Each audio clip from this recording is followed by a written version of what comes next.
أعوذ بالله من الشيطان الرجيم. بسم الله الرحمن الرحيم. يسألونك عن الشهر الحرام قتال فيه قل قتال فيه كبير وصد عن سبيل الله وكفر به والمسجد الحرام وإخراج أهله منه أكبر عند الله والفتنة أكبر من القتل. سورہ بقرہ سورہ نمبر 2 آیت نمبر 217 217. یہ لوگ آپ سے حرام یعنی پوتر مہینے کے بارے میں سوال کرتے ہیں کہ اس میں جنگ کرنا کیسا ہے. آپ کہہ دیجئے کہ اس میں لڑائی کرنا بڑا گناہ ہے،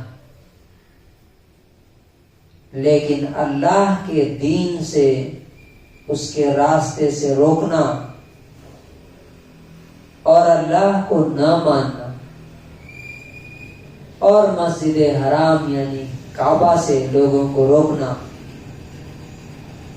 اور وہاں کے رہنے والوں کو وہاں سے نکال دینا، یہ اللہ کے نزدیک اس سے بھی بڑا گناہ ہے.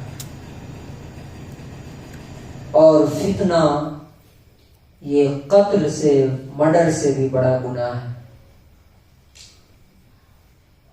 They ask you about the sacred month, about fighting therein.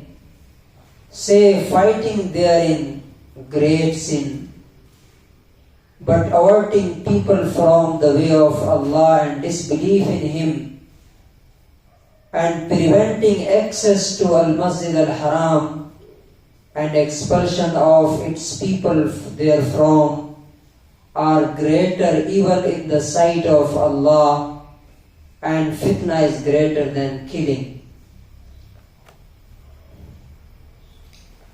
یہ 217 نمبر آیت کی کا آدھا حصہ ہے. آیت لمبی ہے. اس کے پیچھے کا جو واقعہ ہے، بیک گراؤنڈ ہے، آیت کو سمجھنے سے پہلے وہ جاننا ضروری. نبی صلی اللہ علیہ وسلم جب مکے سے مدینے چلے گئے اور وہاں کے کافروں نے، مکے کے کافروں نے مدینے والوں کو بھی جا کر کے دھمکی دی کہ اگر تم نے ان کو نکالا نہیں تو ہم تم پر اٹیک کریں گے. تو نبی صلی اللہ علیہ وسلم ہمیشہ الرٹ رہتے تھے، چونکہ مکے والے طاقتور تھے، بڑی عرب کی بڑی آرمی اور فوجی طاقت تھی ان کی. مدینہ ایک چھوٹی سی بستی 1,500-2,000 لوگوں کی.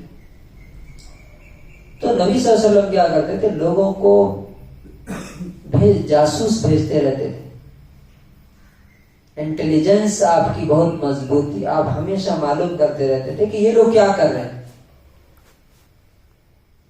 تو ایک بار نبی صلی اللہ علیہ وسلم نے اپنے کچھ صحابہ کو ایک لیٹر دیا اور بولا کہ تم اس ڈائریکشن پہ جاؤ اور 2 دن کے بعد یہ لیٹر کھول کے پڑھو. جب انہوں نے لیٹر کھول کے پڑھا تو نبی صلی اللہ علیہ وسلم نے کہا تھا، اس میں لکھا تھا کہ تم نخلہ ایک جگہ ہے وہاں جا کر کے دیکھو کہ قریش کا، مکے والوں کا ایک قافلہ آ رہا ہے، یہ لوگ کیا کر رہے ہیں. اب یہ لوگ گئے تو وہاں پہ ایسی سچویشن بن گئی کہ جنگ ہو گئی، لڑائی ہو گئی. حالانکہ نبی صلی اللہ علیہ وسلم نے لڑنے کے لیے نہیں بولا تھا. اور مسلمانوں نے ان میں سے 2 کو پکڑ لیا، ایک کو قتل کر دیا اور ایک بھاگ گیا. جس دن یہ انسیڈنٹ ہوا اتفاق سے اس دن جو ہے پہلی رجب ہو گئی تھی. اور رجب جو ہے یہ سیکرٹ یعنی احترام اور عزت کے قابل مہینہ اسلام سے پہلے بھی مانا جاتا تھا. تو اس وقت مشرکین نے بڑا ہنگامہ کیا پورے عرب میں کہ دیکھو یہ اپنے آپ کو اللہ کا نبی کہتا ہے اور اس کے ماننے والے جو ہے حرام مہینوں کی یعنی عزت اور احترام کے قابل جو مہینے ہیں ان کا بھی احترام نہیں کرتے, ہمارے لوگوں کو مار ڈالا. تو اب یہاں پہ سوال ہوا اور اسی سوال کو اللہ نے یہاں پہ بیان کیا کہ یہ تم سے حرام مہینے میں, پوتر مہینے میں لڑائی اور جنگ کے بارے میں سوال کرتے ہیں کہ یہ کیسی ہے. تو اللہ تعالیٰ کہتا ہے آپ کہہ دیجئے کہ واقعی یہ بڑا گناہ ہے. اب اس سے کیا پتہ چلتا ہے؟ یہ اسلام سے پہلے سے یہ چیز آ رہی تھی کہ جو 4 مہینے پوتر تھے اللہ نے بھی ان کو پوتر رکھا.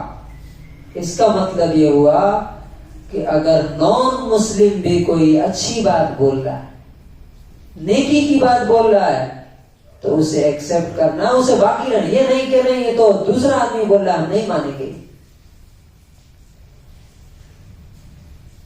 لیکن اگلی بات جو اللہ تعالیٰ نے کہی وہ ان کی بات کا جواب ہے. کیا؟ اللہ کے راستے سے روکنا اور اللہ کو نہ ماننا اور مسجد حرام سے لوگوں کو روکنا اور وہاں کے لوگوں کو, مکے کے لوگوں کو وہاں سے نکال کے بھگا دینا, یہ اللہ کے نزدیک پوتر مہینے میں جنگ کرنے سے بڑا گناہ ہے. یہ لوگ کیا کرتے تھے؟ پرسیکیوشن یعنی اگر کوئی اسلام لے آیا تو کیسا مارتے تھے. جب سوچئے, آپ سوچ کر کے دنگ رہ جائیں گے کہ ایک آدمی کو جلتی ہوئی آگ پر لٹا دیا گیا. کس لیے؟ کہ ہمارا دھرم چھوڑ رہا ہے. کیوں؟ یعنی ہمارا غلام بن کے رہا ہے. فریڈم آف ریلیجن نہیں. اللہ تعالیٰ کہتا ہے کہ تم نے جو کیا وہ اس سے بڑا گناہ ہے. اور آج پوری دنیا اس کو ایکسپٹ کرتی ہے کہ ہر انسان کو فریڈم آف ریلیجن ہونا چاہیے. انہوں نے فریڈم آف ریلیجن کو وہاں پہ بین کر دیا تھا کہ نہیں. دوسری چیز کیا؟ اللہ تعالیٰ کو نہ ماننا. اللہ تعالیٰ کہتا ہے یہ تو اس سے بھی بڑا گناہ ہے نا.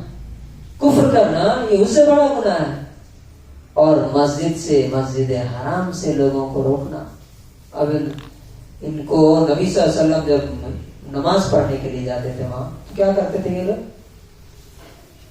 گردن میں رسی, یہ رومال باندھ کر کے کھینچنا, اونٹ کے اندر کی گندگی سر پہ لا کے ڈال دینا, مارنا پیٹنا.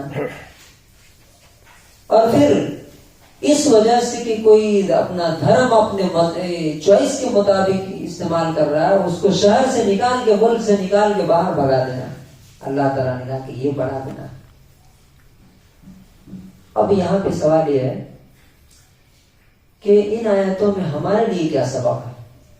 کیونکہ ہم جب یہ بیک گراؤنڈ پڑھتے ہیں تو ہم سمجھتے ہیں کہ یہ آیت خالی ان کے لیے ہے. نہیں, ہر آیت ہمارے لیے بھی ہے. نمبر 1, ہمارے یہاں کیا ہوتا ہے کبھی کبھی کچھ چیزوں کو بہت زیادہ اہمیت دے کر کے اس سے بڑے گناہ کرتے ہیں. مثال کے طور پہ فار ایگزامپل ہمارا کپڑا کیسا ہونا چاہیے, کرتا کتنا لمبا ہونا چاہیے, داڑھی ہماری, اس کی اپنی جگہ اہمیت ضرور ہے. لیکن اس سے بڑے گناہ لوگ کرتے ہیں. یہ ساری چیزیں رکھے, جھوٹی گواہی دینا, حرام کھانا, سود پہ پیسے دینا, یہ سب ہو رہا ہے. اور داڑھی یا ٹوپی میں ذرہ برابر داغ نہیں ہے. ایسا نہیں ہونا چاہیے.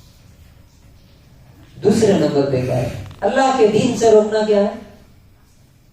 مثلا ایک بچہ مسجد میں آنا چاہتا ہے, آپ اسے نہیں آنے دے رہے, یا آتا ہے اگر کچھ شور کرتا ہے یا تھوڑا شرارت کر لیا تو اس کو ایسا مارا پیٹا کہ اگلے دن سے کیا ہوا؟ مسجد سے بھاگ گیا. کوئی آدمی سنت کے مطابق شادی کرنا چاہتا ہے تو لوگ کیا کہتے ہیں اس کے, دیکھو کیا جنازہ لے کے جا رہا ہے کیا, ایسا لوگ بولتے ہیں. داڑھی رکھ لیا تو اس کے گھر والے بعض دفعہ اس کے دوست کیا بولتے ہیں، ارے تو سادھو بن گیا، استغفر اللہ۔ تو دین کے کسی بھی بات سے کسی کو روکنا یہ اللہ کے نزدیک بہت بڑا جرم اور گناہ ہے۔ اچھا، صرف مسجد حرام سے روکنا نہیں، ہر مسجد، اب دیکھیے کہیں کہیں مسجدوں پہ لکھا رہتا ہے یہاں فلاں فلاں گروپ کے بندے آئیں گے تو ان کا علاج ہوگا۔ میں ناسک گیا تھا، یہاں تو نہیں، وہاں دیکھا ایک مسجد پہ لکھا ہوا تھا دیوبندی فلاں فلاں فلاں اگر اس میں آ گئے اہل حدیث تو پھر ان کا حال نہیں، وہ اپنے ذمہ دار ہیں، ہم ان کی ذمہ داری نہیں ہے۔ یہ کیا ہے؟ اللہ کے گھر سے اللہ کے بندوں کو روکنا۔